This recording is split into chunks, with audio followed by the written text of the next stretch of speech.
We'll start with Barbara and Wendy. Please join us.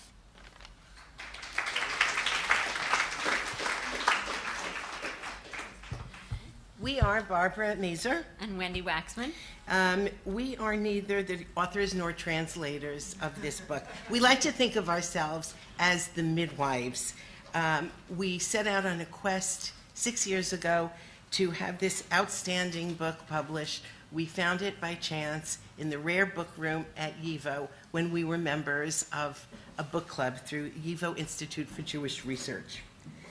As part of the book club, we were allowed into the rare book room and we were shown 4 books, one of which was this outstandingly, I'm showing you now the new book, but it was an equally beautiful book with, designed with seed packets all around, and this, the seed packets and the illustrations immediately caught our eye. It was written in Yiddish, so we didn't know what it was about. But we learned, 1, that it was written by a woman, 2, that it was a vegetarian cookbook, and 3rd, that it was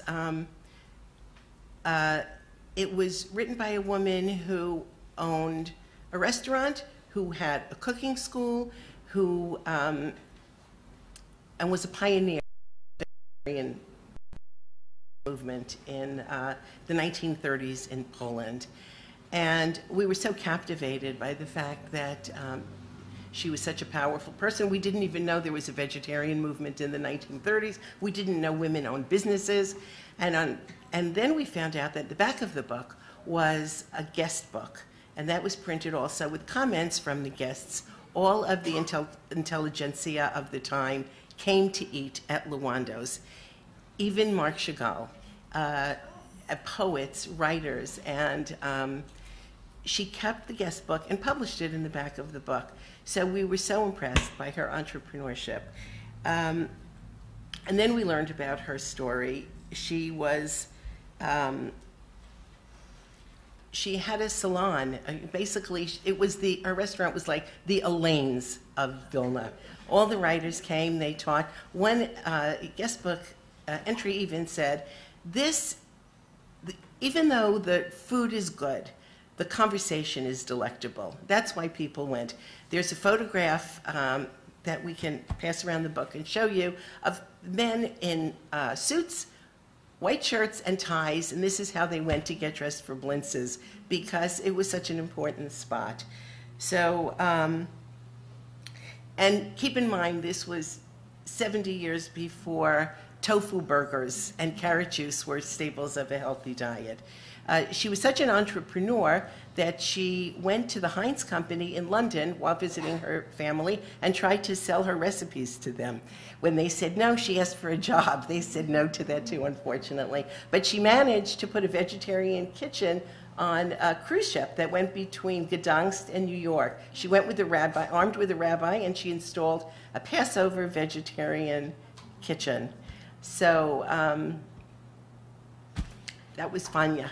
Barbara is right that the guest book reads like a who's who of Vilna, and it's really a window into the golden age of Jewish Eastern Europe before everything came to a halting crash.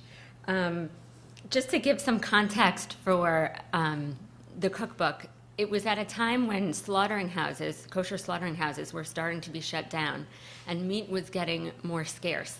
And so for Jewish Ashkenazi eaters, scarcity of meat was almost a tragedy. But where people saw, scarcity and sorrow, Fania saw the earth's bounty. And she turned it around and produced this cookbook that really celebrated vegetables and showed that vegetables weren't for peasants. Vegetables could be delectable. She even made a mock caviar. She was really ahead of her time. And sadly, most of the copies were destroyed or lost. And Fania and her husband, Lazar, were killed by the Soviets trying to flee the Nazis. We got it published just quickly in a sort of an unconventional way. As Barbara said, we don't really have a proper formal title. But once we found the cookbook and thought that it was so wonderful and we needed to share it, we decided that we were going to get it published. And because we were so naive and had no idea what publishing entails, we were able to just start on our journey, which was 6 years ago. And the journey brought us, we hired Eve, who did an amazing translation, and then we found ourselves stalking Joan Nathan to get her to write a foreword, to give the book a little extra pizzazz and authority. And then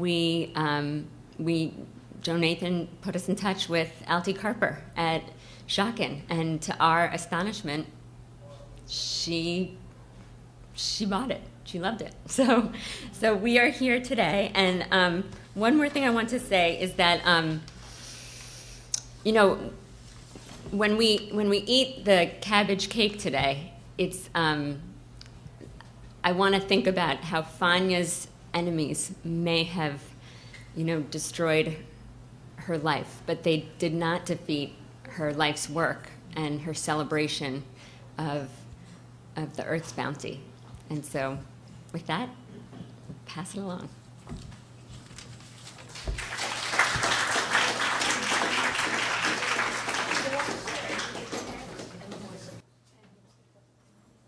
Hello, everybody. Hello. So we're going to share a mic. And this is Eve and Amanda. Eve, I wanted to start out with the food. I think it would be really nice for people here to get a sense of Lavando's cooking sensibility, which is quite distinct. And with that in mind, I was hoping you could give us an overview of the kinds of recipes we'll find in the Vilna Cookbook. Okay, thank you. All right.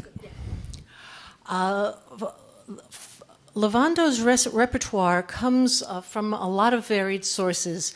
She has recipes from what we recognize as traditional Eastern European Jewish cuisine: blintzes, pierogi, kreplech, knedlech, matzah balls, things like that. She has recipes from the classic tradition of European cooking, île flottante, things from French traditional cooking, recipes from the Larousse gastronomique. She has recipes from traditional Polish cooking, which is not so much of a surprise. A lot of these recipes are shared in Jewish cooking. What is surprising is that she has at least one Lithuanian recipe. These recipes were really not well known among Jewish cooks, which might be a little counterintuitive for a lot of us, since the city of Vilnius is now in the Republic of Lithuania, and we think, well, Vilna, Lithuania. But in fact, Vilna was in Poland in the period between the two wars, in the independent Republic of Poland. And the Lithuanian population was a minority, and they were actually even less influential than their numbers would have indicated. Gabriel Weinreich, the son of Max Weinreich, the brother of Uriel Weinreich, writes in his memoir, Confessions of a Jewish Priest, there's a story behind that title, which we can get to in the questions, that he and his brother, being the very linguistically gifted sons of a very gifted linguist, had both learned 14 languages by the time they were 12 and 14 years old. But Lithuanian was not one of them, and they were not even aware that there were Lithuanians in Vilna. What is that one Lithuanian recipe? Thank you. The one Lithuanian recipe is for a buckwheat pudding made with buckwheat flour, water, butter, and milk. And in Lithuanian, it is called riecainas,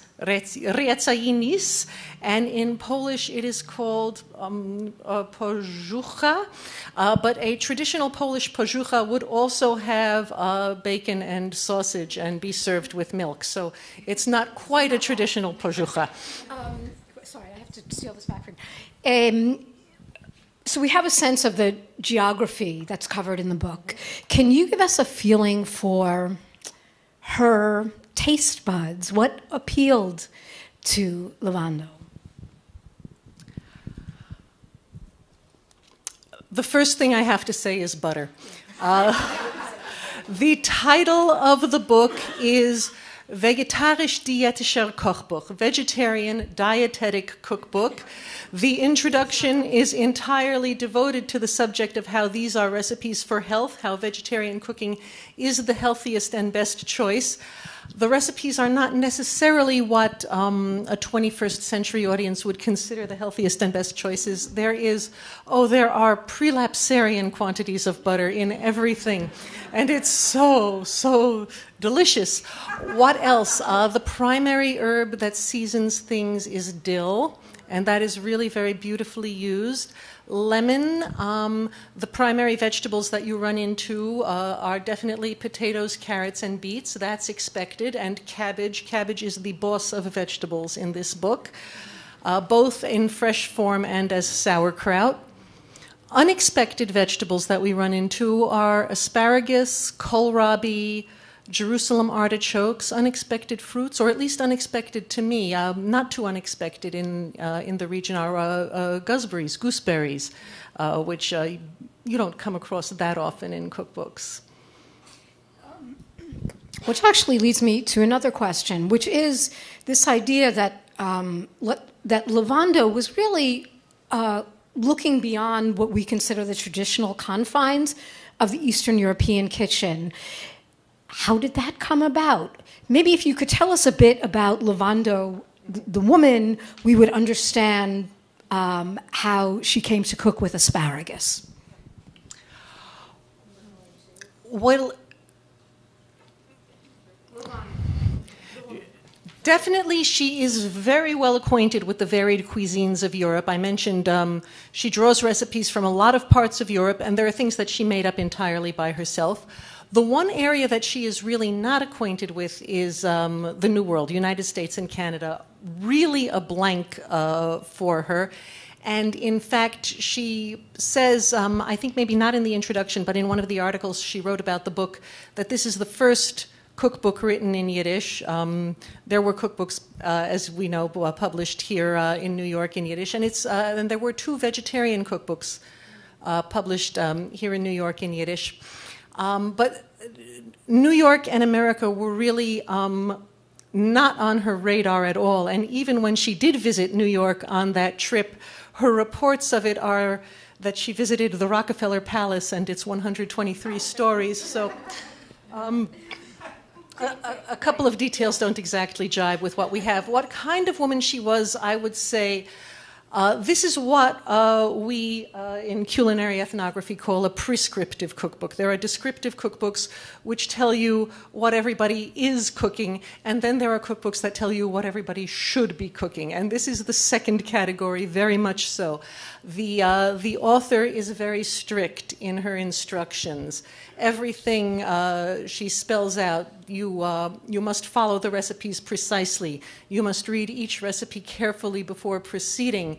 You must not discard the vegetables that have been used for. What she doesn't say in her introduction, interestingly enough, is delicious and the recipes are wonderful. You will figure that out by reading them, but that's not the thrust of what she is trying to tell us in her introduction. She is trying to tell us she knows the way to do it, and we will do it the way she tells us. Who was she writing for? Who was her audience? Wow. The title of the introduction is Zu die Balabustas, to the housewives, to the homemakers. The audience, I think we can fairly infer, was the housewives. But I think she also had a very large audience, well, not very large, relatively speaking, in the world, in the microscopic world of Yiddish publishing. My point of view as a person who does Yiddish studies is, I think I have such a broad focus, can't you tell? All these different Yiddish things. In the microscopic world of Yiddish publishing, she also drew attention from Yiddish, a lot of men who are interested in the Yiddish language, in Yiddish writing, and in her use of the language, which is wonderful because, regrettably, a lot of other Yiddish cookbooks are not written in such beautiful Yiddish, and this cookbook is written in beautiful Yiddish. Do you have any of the Yiddish recipes with you that you could read? don't think I have. Can you tell us about the language?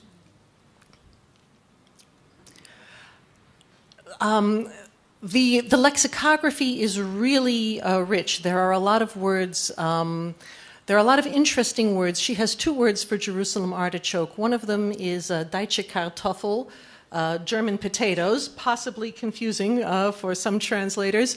And another one is Erdbar, earth pear. I love that. The word for gooseberries is agres. These are words you have to read a whole lot of Yiddish cookbooks, and you have to read a whole lot of European cookbooks to really, it was a lifetime getting ready to translate this cookbook, to do the reading and to find all the material. Do you have the feeling that she did read a whole bunch of European cookbooks? I do, yes. I definitely, she's very widely read in European cooking. I'd like to ask Amanda. Yeah, you hear me. Amanda, the part of the title of the Vilna cookbook is the Vilna Vegetarian Cookbook. Now, my impression of you, just let me know, is that you would rather not be labeled as a vegetarian cook. Yes. Okay, what is it about this word that you do not like? Well, it's complicated. First, I want my restaurant to appeal to everybody. So I don't want it to be so narrowed. I'd also, vegetarian restaurants in the United States don't necessarily have the greatest reputation. And that comes out of a whole history of bad restaurants. And just sort of quickly, and there's people in this audience who know this better than I do, but vegetarian food comes out of sort of 3 tracks in the States. One is the health movement, so you had Kellogg's and Graham, and they were really about trying to make you be healthier in your bowels and not having sex. Yeah, why is this thing with the bowels and the vegetarians? You'd have to ask Kellogg. They were afraid of it, and they're very interested in it, very interested in what was going in and exactly how it was coming out.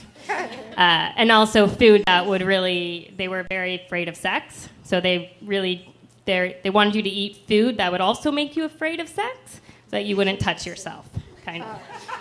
And then you had the second movement that was sort of the kosher movement, and it was about not eating animals, and they were very healthy, and there was a whole sort of like Talmudic thing, which is, eating animals is bad. It's a sin, so we won't do that. And then the third one came out of the hippie movement. It's good for the environment.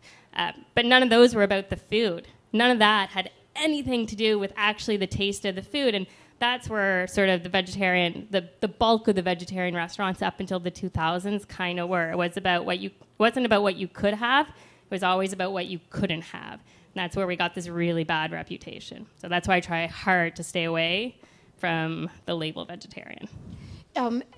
Eve, just to get back to you for a second, and then we'll come back again, Amanda.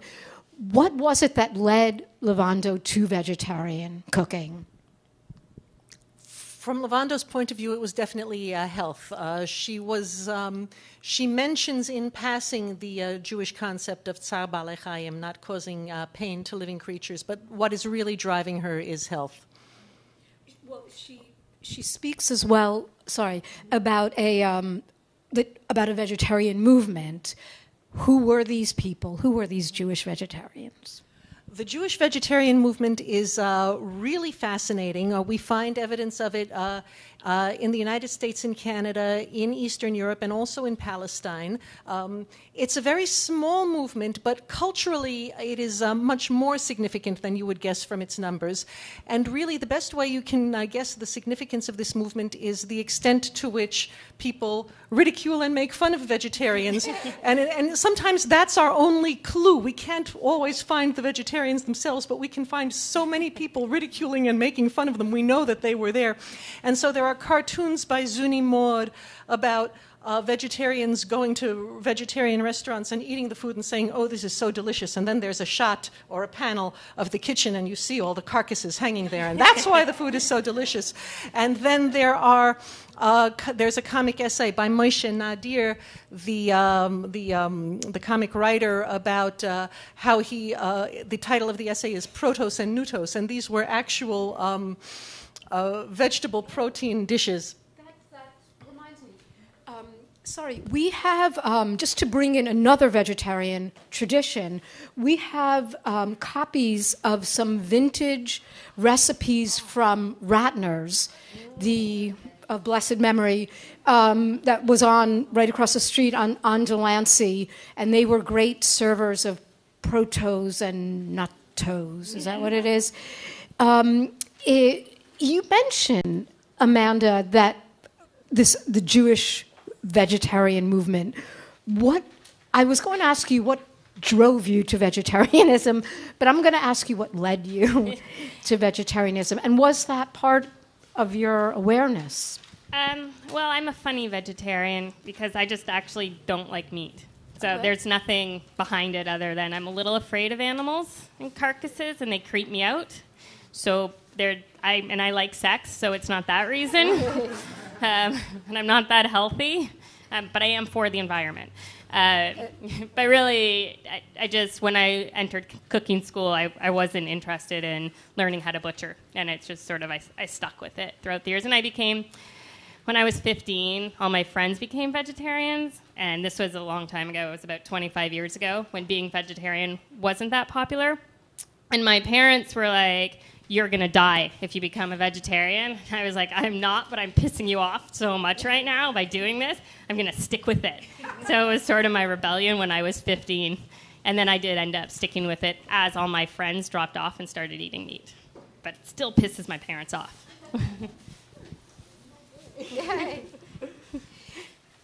I'm wondering, you've just met Fania Lavando this evening, but I had the feeling, and Annie had the feeling, that there was some kind of connection between the two of you. And one of the dishes in which we saw it manifest was in what Lavando calls her chanterelle pudding, and what you call, is it your mushroom mousse? Yes, exactly. Can you tell us about the mushroom mousse, and then Eve will talk about the chanterelle pudding? Well, having quickly read through the recipes, they're very similar. They use a lot of butter and a lot of mushrooms. And it's actually mostly mushrooms and butter and that's actually pretty much it. And they're blended together, held together with some agar. And it's a very creamy, luxurious mousse. And it's one of our most popular dishes because in vegetarian cuisine, you tend not to get a luxury feeling. You don't get a luxury taste. And so the first time people come to the restaurant, it's like what we like to call like a starter dish. It's an easy introduction into the food because you feel like you're not missing out on anything. You're actually like gaining a whole new flavor. Where did you learn, or what gave you the idea that vegetarian cooking could be decadent?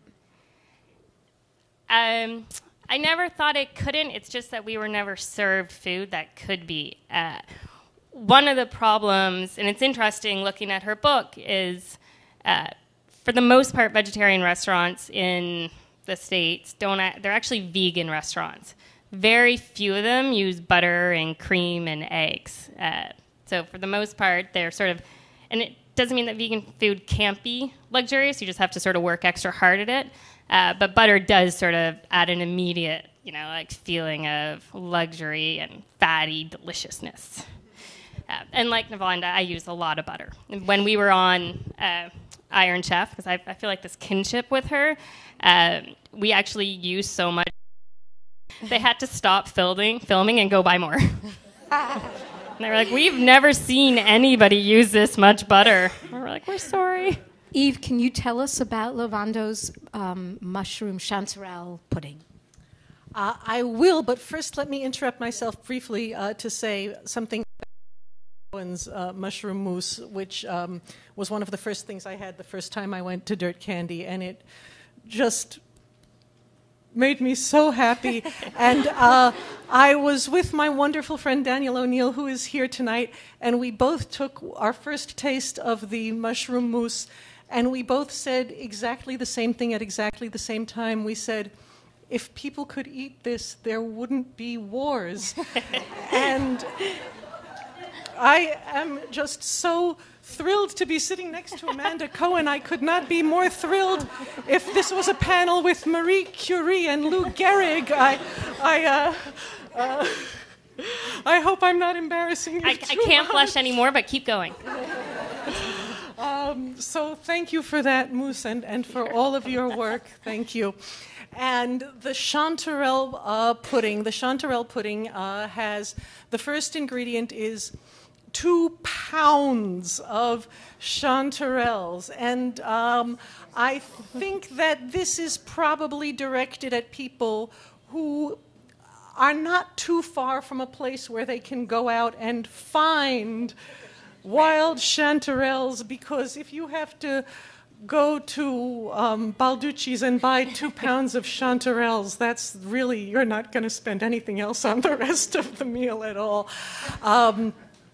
And it has butter, and it has crumbs, and you cook and mash the mushrooms and mix them with the butter and the crumbs, and you bake it, and it's like a chanterelle Kugel in a way.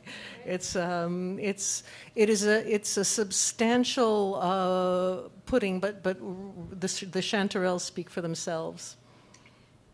How many of the recipes from Vanya have you made? At this point, I've made about a quarter of them. There are 400 recipes in the book, and I estimate I've made about 100. Can you want to talk about what's in the picture we're looking at? It's The kitchen of her restaurant. it's a kitchen. She is dressed in civilian clothes, and there are, I think, 2 cooks and a waitress in white uniforms. It's a little dark. I can't really see the details very well. There's a samovar on a high shelf, a wonderful silver samovar, and there's a tiny little ceramic teapot on top of the samovar for keeping tea hot on the Sabbath.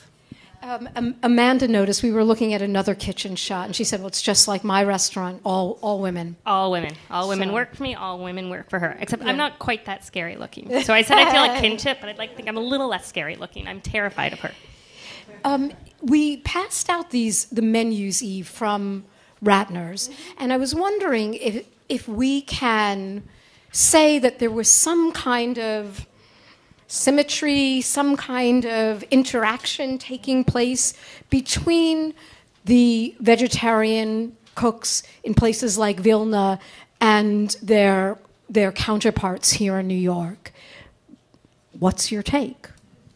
Fania Lavando's restaurant does not have any fish dishes, or at least the menu does not have any fish dishes.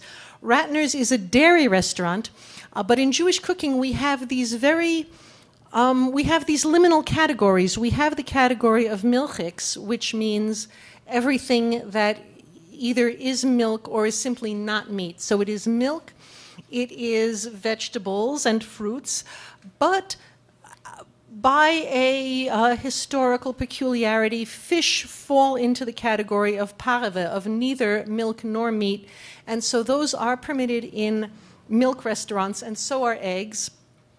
But there were vegetarian restaurants. There was Hammer's Restaurant on East 14th Street, which was still open until about 1979. And so as a very young child, I was able to go there. And they did have protos and nutos, and they had no fish, but they had all vegetable dishes and fruit soups. But let's see, what is in common? Definitely the vegetable cutlets. Definitely the kasha. Oh, I'm sorry. Amanda, you were saying, a vegetable cutlet. I can relate to that. Well, they have a lot of different kinds of schnitzels in the book. Yeah. There's like carrot schnitzel and I think cabbage schnitzel and tomato schnitzel. But no vegetable schnitzels here, but cutlets. But what attracts you to a vegetable cutlet? Oh, nothing. actually, to be quite honest. But a schnitzel is different. Somehow I think that sounds more enjoyable. I don't know. I mean, there's a lot of discussion these days again, with people who are against actually mock meats. Yeah. And so the people who aren't vegetarian are often like, well, why would you want to eat something that's not, if you're not going to eat meat, why would you eat pretend meat? And it's another long thing, but lots of cultures, like Chinese, Zen Buddhist cooking, Japanese Zen Buddhist cooking, mock meat was there to sort of please the patrons who, when they came to the temple, they couldn't eat meat, and so they found a way around it. In this culture, I'm always like, if you can't eat something, you still want those flavors, you want that texture, you want an approximation of it, and it can be very, very satisfying. At our restaurant, we tend to focus most on vegetables, so that's why, for me, a cutlet isn't something that I would necessarily do at the restaurant. But, if you can't have something, you shouldn't be denied that sort of that feeling of eating it and those flavors. And it's pretty easy to do. Can you talk a little bit about cutlets in Lavando's restaurant or in the cookbook?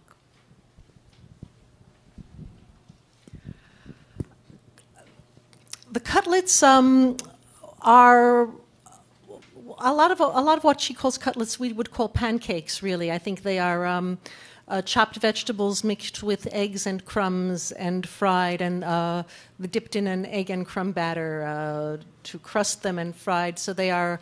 That's the type of cutlet they are. There are spinach cutlets, which are very nice. They are pretty labor intensive. I don't know if the cutlets are the things that will grab modern readers the most, although you never know. I'm very surprised by the things that grab readers.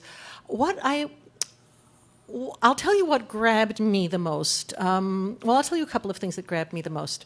I think the first thing I saw in the book that really grabbed me was the rice with strawberries. I thought that was just such an incredibly unusual idea, but it also reminded me that the Tassajara cookbook, a vegetarian cookbook from the 1970s, has a recipe for rice with cherries. And I just thought it was extraordinary that these two recipes, so far apart from each other, had come up with such a similar idea.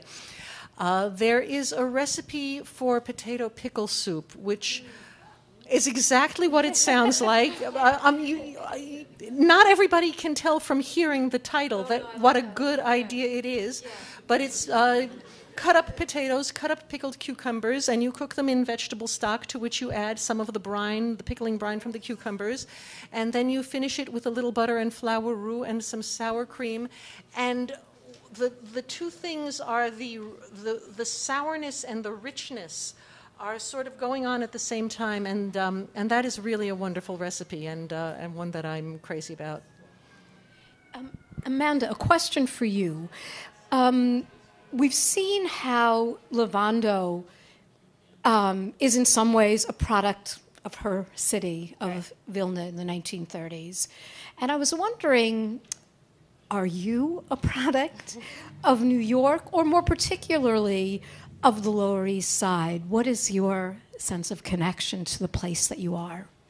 Well, I've been here for 23 years. I think it's interesting. I'm very connected to the East Village. I did come for university and the Lower East Side, so to me it's sort of like one neighborhood. I've lived here. I've spent all my time in New York down here, and I only lived I'm from Canada. I only lived there until I was about 17. So more than half my life has lived here. This is home to me. Coming and opening my sort of restaurant, my big restaurant now. I used to have a small restaurant. I have a much smaller restaurant. I have a much bigger restaurant than I did. It's like a homecoming. I feel so comfortable. We're starting to really explore the neighborhood, and it's a really fun neighborhood now. You have all sort of the Jewish roots. We just put our pickle plate on, and you have on the other side of the street for us really is Chinatown, and so the combination of the two is pretty much my entire life and under one roof.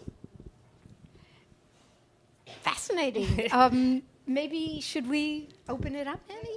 Yeah? Yeah? Oh, wait, we have another thing. I just want to say one thing about the 30s, the moment at which this book is being written. The 30s are really a time where in art you have futurism, and here in New York you have the 1939 World's Fair, which is building the world of tomorrow. And what a lot of Jewish vegetarians are talking about is the future and how the future can be better. And there is a whole lot of very enthusiastic, very energetic, almost reckless optimism about the future. And it's really sort of heartbreaking to talk about it in retrospect because we know what the future was. And I think that might have been the last moment in human history when people could talk about the future in that particular way. But I think that part of what is driving Fania Lavando and other Jewish vegetarians of the time is this futurism, this enthusiasm of creating this amazing future.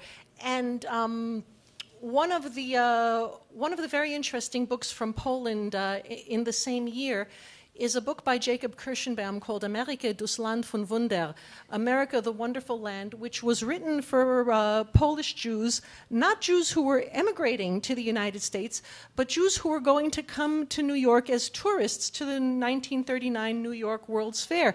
And it's a guidebook to New York, and it mentions Yonah Schimmel's and a bunch of other businesses, some of which are still here on the Lower East Side, like Dirt Candy, and maybe not that one. And it's a fascinating book about New York, and it shows that the Jews of Poland were really looking in all directions as to what the future could hold. Just to gild the lily, there are some passages in the book where Lavando talks about vegetarianism as the next stage in human evolution, that we start scrounging for meats, but we will wind up eating vegetables. So she really did feel that she was on a journey upward and that the culture and humanity was evolving towards something. So that is, obviously, there's tremendous bittersweetness in that. There is. She's also, it's not a back to the land, back to the past kind of vegetarianism. She is very interested in technology. She states in the introduction that the recipes should be made with centrifuged butter rather than with hand-churned butter, and that is butter in which the cream has been separated from the milk by centrifuge rather than by hand churning. It's not clarified butter, of course, and it is. And so, technology isn't something that she's scared of or avoiding. It is something that she is embracing because more technology is good. It really sounds like she's your kind of lady. She is. She was just a little bit older than I was. I mean, she was, we're in a sort of a moment where I wouldn't say vegetarianism is taking off, but eating more vegetables and sort of being more conscious of what you're consuming. Exactly. I lied a little bit. My parents are not actually mad at me for being a vegetarian anymore. In truth, they are basically vegetarians now, and although I don't eat meat, I eat fish, and they eat less even than I do. So the world is sort of, I think in the last 10 years, the world really has changed its diet. Yeah. And so she was definitely on the forefront of that. Good. For questions while we wait for our cake, one of the things we ask is if you have a question, we certainly encourage them. We want everyone to see you, too. So you're not just an anonymous audience member. So we invite you to come up and ask the question. And please don't be shy. This is a very intimate, wonderful, wonderful group. Mitchell.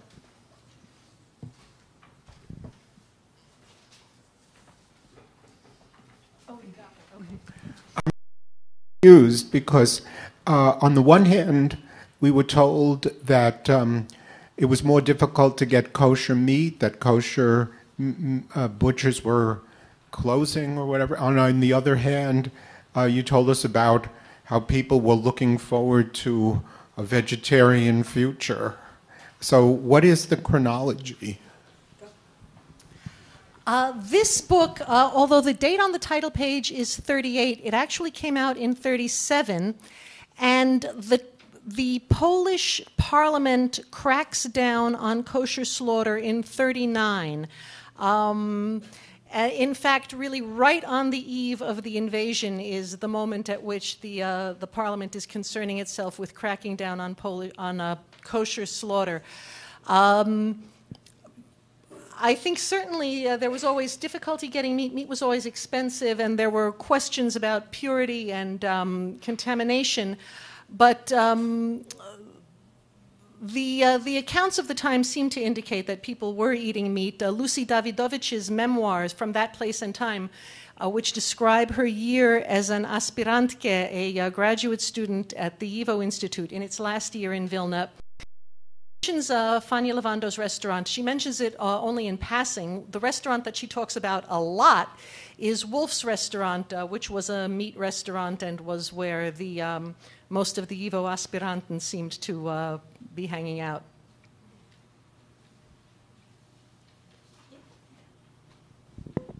Hi, thank you.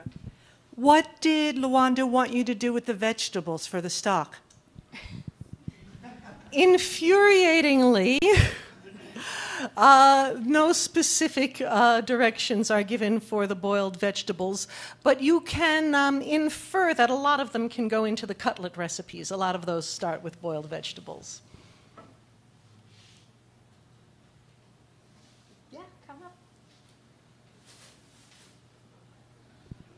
I had heard that Lewando's original vegetarian cookbook was lost during the war and they had to rediscover it. Is that true? Something? It reappeared after the war? Is that a fact or not?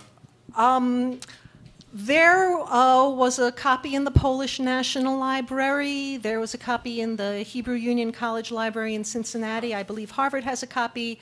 Members of her family had copies. It wasn't a very well-known cookbook. I think the original print run was probably pretty small. I don't know if it, I think if you knew that the cookbook had been written, you probably knew where to find a copy.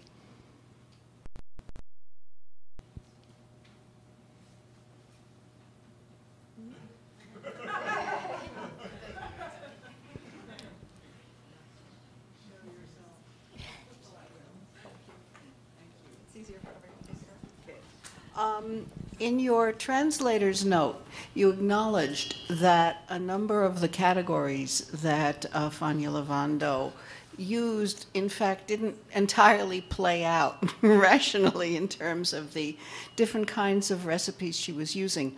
I had one question.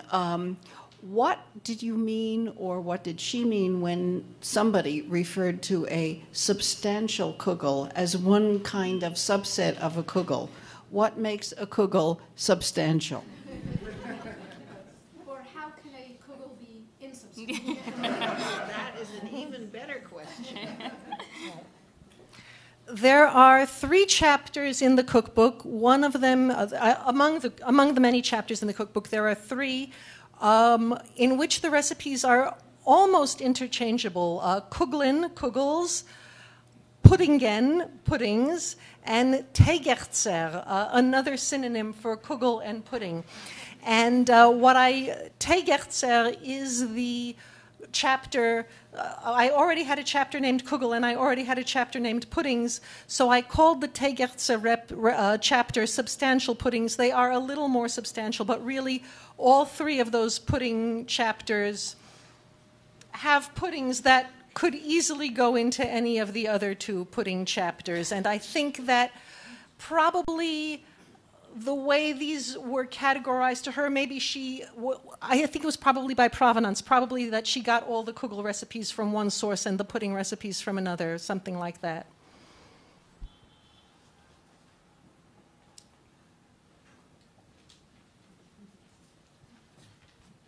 Hi.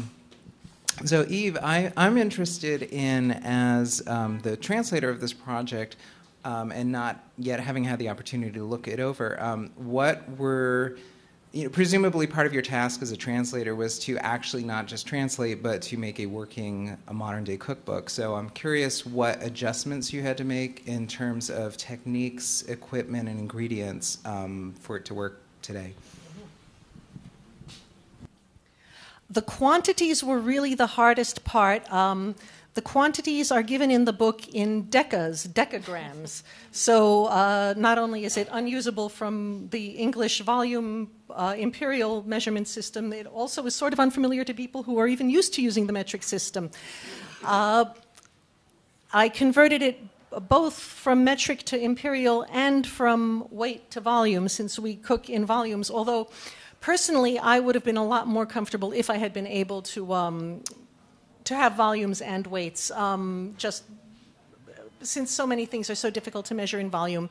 So changing from weight to volume, I had to weigh every ingredient, even of the recipes that I didn't test, and then measure how much volume it was, because 10 decas of rice is about 1/3 of a cup, and 10 decas of sugar is about 1/2 a cup, and 10 decas of flour is something else, and 10 decas of raisin is something else. So everything got weighed and measured. So that was one thing.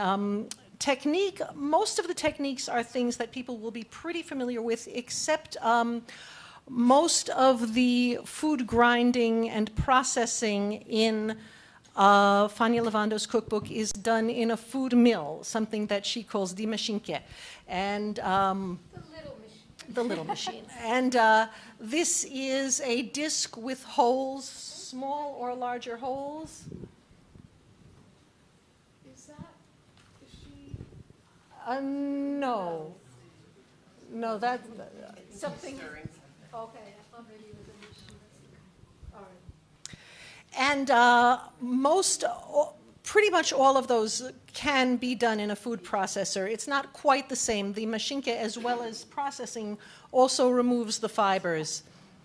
And so equipment, she mentions a Maschinke, she mentions a grater, but the graters, I think, are very similar to the graters we have now. And occasionally, she will just mention a spoon. And in some cases, it's clear what kind of a spoon she means, and in others, it's not. And it could be what we call a tablespoon. It could be what we call a teaspoon. And in some cases, it could be a Russian spoon, which is really close to a 1/4 cup. And you have to figure it out from the context which kind of spoon it is. And ingredients, one ingredient that surprised me in this vegetarian cookbook is that a number of the desserts call for gelatin. And I don't know if if she had access to vegetarian gelatin, or if perhaps it was meat gelatin, but she took the position, as many people did at the time, that it was so processed, so distant from its original source, that it just wasn't meat anymore. The gelatin that you could buy in Europe at that time, you could buy unflavored colored gelatin. So in some recipes, she specifies yellow gelatin or red gelatin. That was not flavored, it was just colored gelatin. And I offer a suggestion of quantities of agar that can be used in those recipes to make them vegetarian. Most of the ingredients, the vegetables, are all things that we can get a hold of either in regular supermarkets or in farmers markets, specialty markets, and health food stores. She uses what she calls bitter almonds, apricot kernels, which you can get in health food stores and specialty stores and ethnic markets. And they are all of the marzipans, almond extracts, and things that we get are not actually almond paste. They're actually kernel paste. They're made with apricot kernels. So that's a recipe. That's an ingredient that's not too easy to find, but you can substitute regular almonds for that. Let's see, what else is... I think almost everything is something that you can pretty easily find. She mentions... you can get black radish in farmers markets, and I think even some supermarkets nowadays. I bet you can get it in... and all over Chinatown. And all over Chinatown. Any substitute for all that butter? If they could answer that question, they would definitely hear this. Less butter. A little less butter, that's all. Mm-hmm. Well, one more question?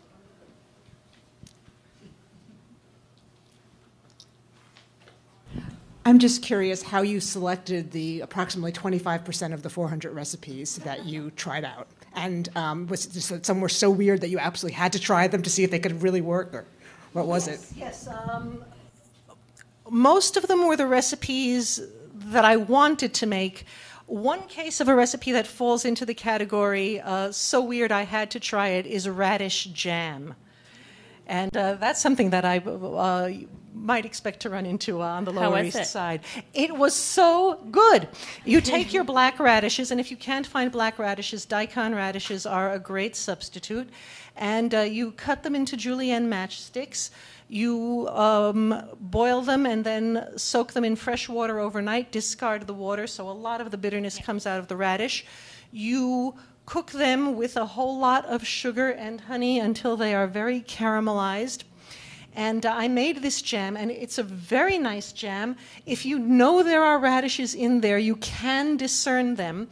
But when I served it to folks and asked them to guess what the main ingredient was, I got apple, I got ginger. One person even guessed chocolate. It's a very interesting flavor. And I know that a radish jam is a traditional Litvak Jewish dish. I am acquainted with some ladies from the old country who make the radish. Yes. Mm-hmm. Yeah. I'll end with dessert, but I just want to do my thank you because once you get the actual dessert, you'll be so overcome with joy. I won't be able to keep you. But before Sarah comes on, I want to thank our wonderful panelists and Amanda and Jane for connecting past to present so beautifully and bringing your knowledge to it. And also Eve, I mean, your knowledge of not just of Yiddish, but of the food and all of that is just incredible. And I think the fact that Yivo had you to translate, you're not translation just takes so much work, and it's evident from all of your knowledge how you were able to bring that all to bear and to bring this alive for all of us. So I just wanted to thank you for that.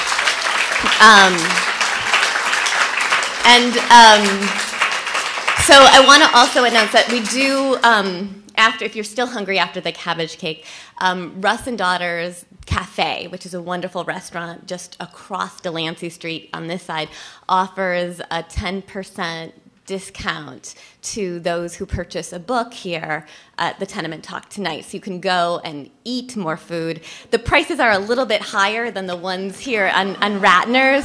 However, the experience of being there, first of all, you get your 10% discount, and the experience of being there really is an experience as well. So one last thing, the books are so amazing that they literally jumped off our shelves, and we had many, many ordered, but we made the mistake of putting them out, and our visitors have been snatching them. So we do have a few left, but for those of you, and we apologize, we don't have more, but for those of you who are here tonight, Peter Twig, our wonderful book guy, has special cards so that you can come and return. We will have the books available here, we think, by Tuesday, and use that 15% discount there. But also tonight, all available here is Amanda Cohen's cookbook, Dirt Candy, Jane Ziegelman's 97 Orchard Street, and other books that we thought fit with the theme. So we will have the Vilna Vegetarian here at the Tenement Museum on Tuesday for many, many months to come, because we anticipate this will be a keeper. So now, without further ado, Sarah Lohman to bring us the cabbage cake and her wonderful take on that. Oh, thank you. Good. I'm glad you're excited. So my name is Sarah Lohman. I write the blog 4 Pounds Flour, and what I like to focus on is recreation of historic recipes. So first of all, thank you for the translation, because I don't speak Yiddish, so that's very helpful to me. And when Annie came to me and asked me to find a recipe I wanted to make, flipping through the book, I was really intrigued by kvass, the fermented rye beverage, and thought about making that. You make it from rye bread and you add yeast, and I've never made it myself, so I'm glad for the recipe. I'll make it in the future. And I was really intrigued, too, by the meat substitutes, which was also a thing happening in America at the same time and earlier, where there are beef cutlets and fish slices reproduced using vegetables and grains, and kasha, I think, too, is one of the main things. But then I came across cake filled with cabbage. And one of the things I love to do is find a recipe that's maybe, bizarre, but intriguing, and maybe has potential that is just so different from anything we've come across before.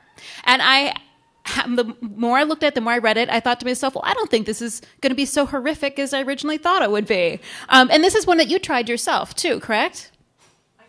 Because there were some extra notes from you on the recipe as well, which were extremely helpful. It is savory.